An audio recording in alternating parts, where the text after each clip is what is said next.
It must be tough when she cries every night. Oh, I'll take care of it. You get some sleep. My husband kindly offered as I was struggling with our daughter's severe nightly crying.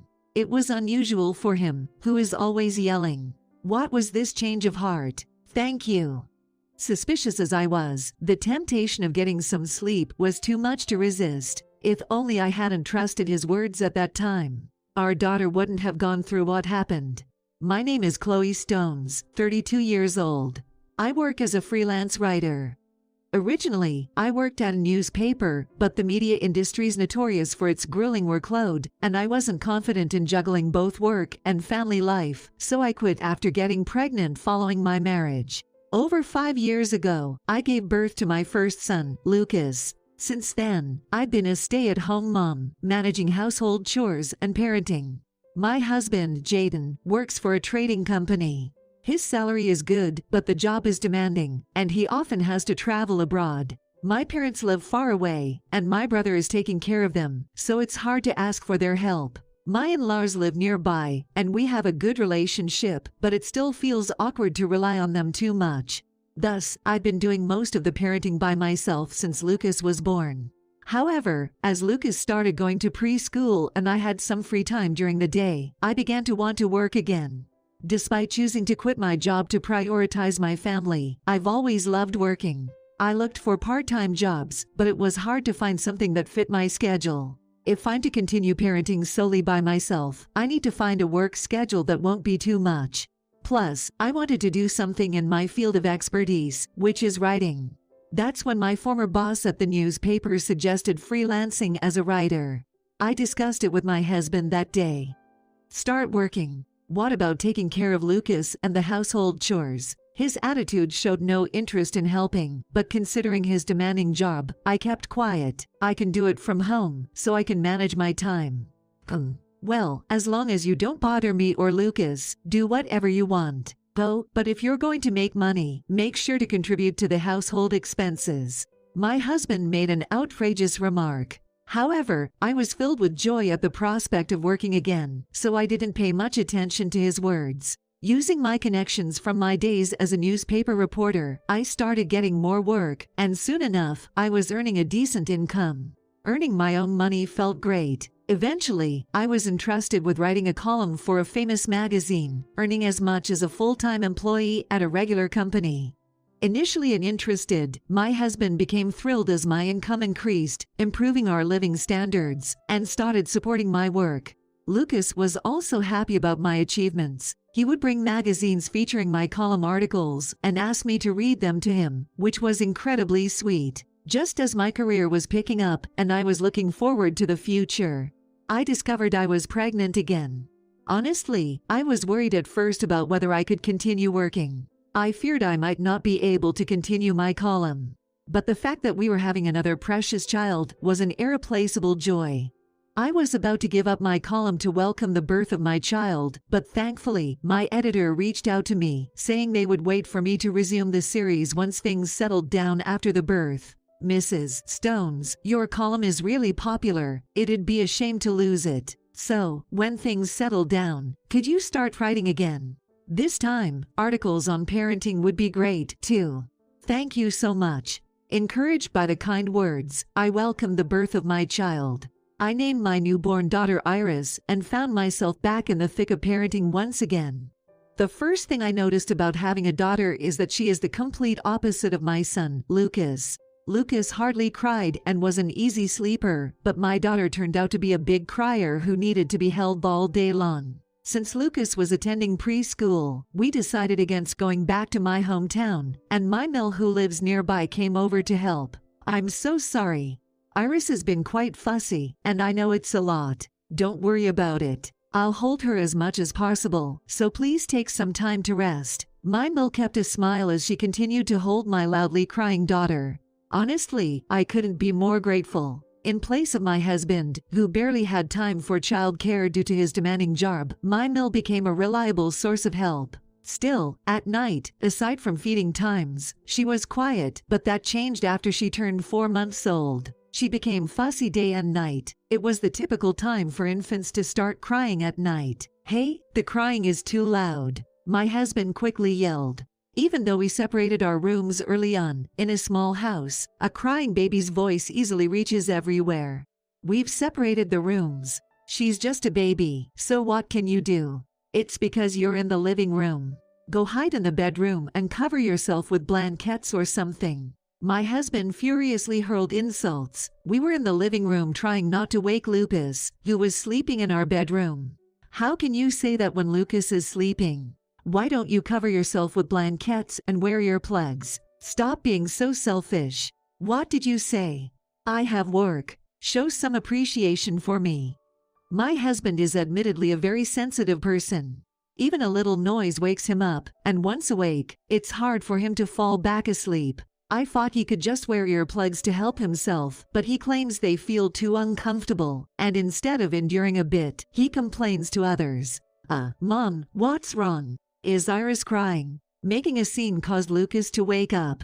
It's tough on Lucas too, getting woken up like this. No, I woke up because of Dad's voice. Iris is just a baby and crying is normal, so why don't we comfort her?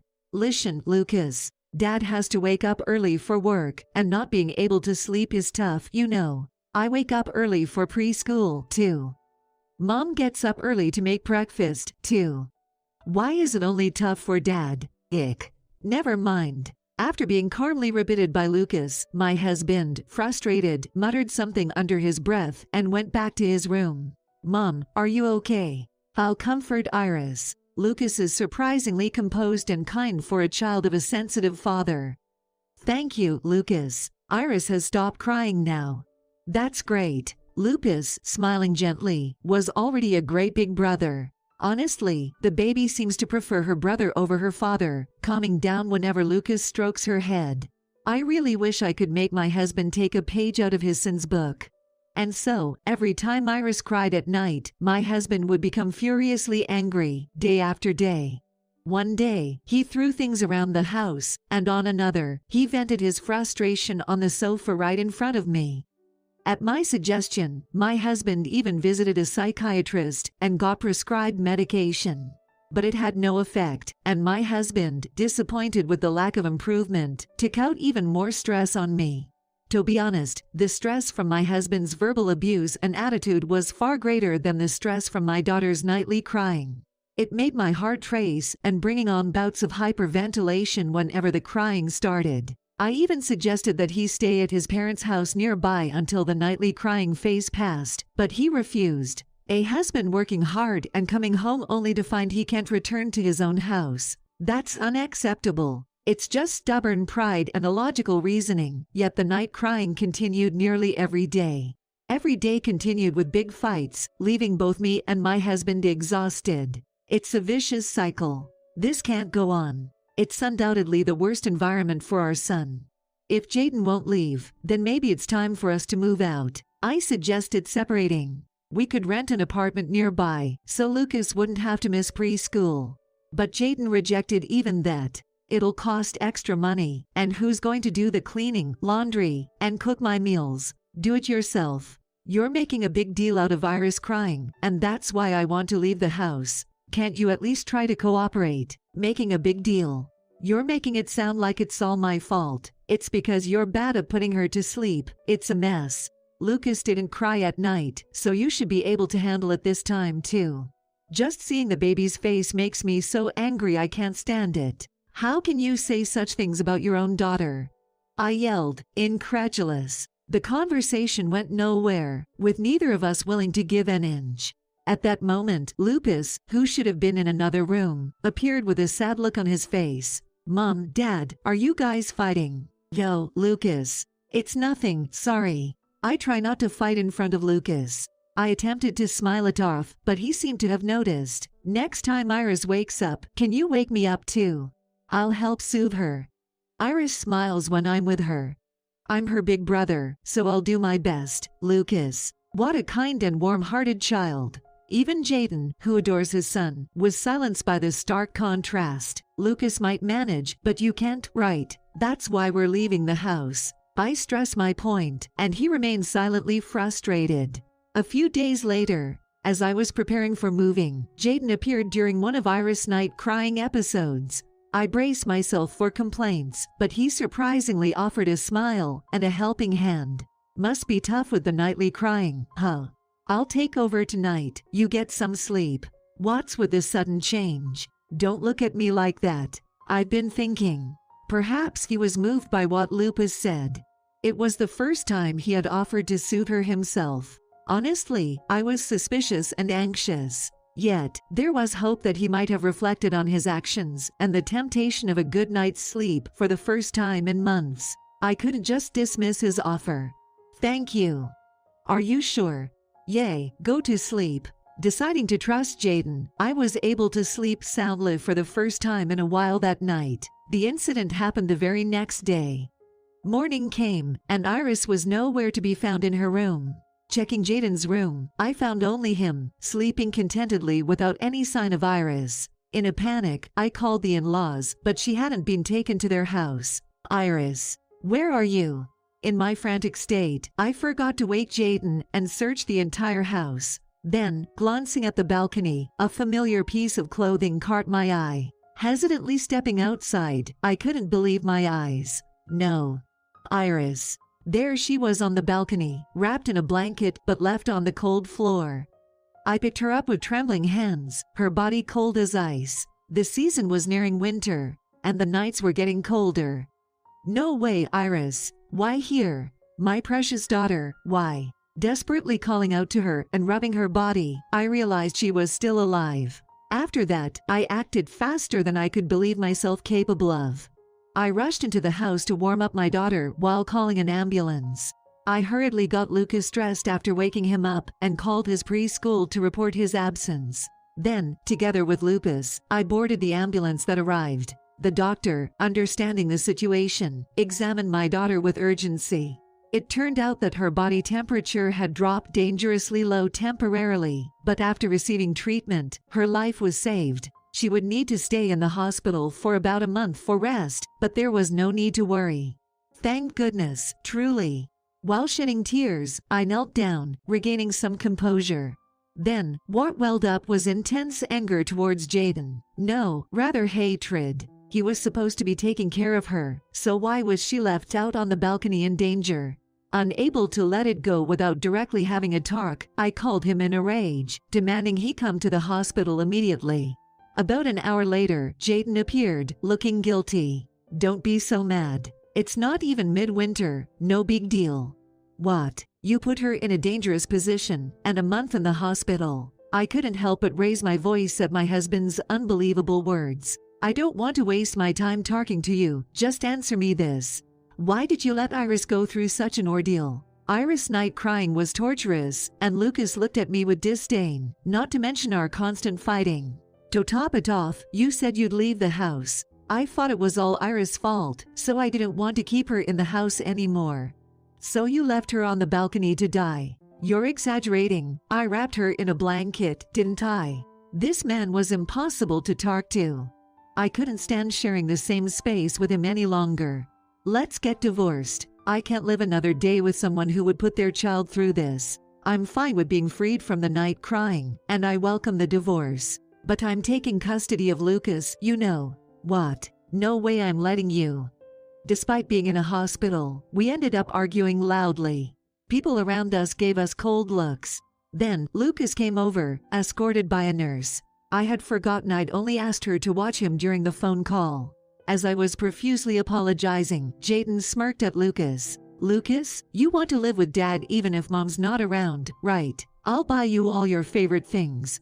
Jaden tried to win over Lucas as soon as the nurse left. However, Lucas's response was unexpected. Dad, you were mean to Iris, right? I'm her big brother, and I don't like people who are mean to her.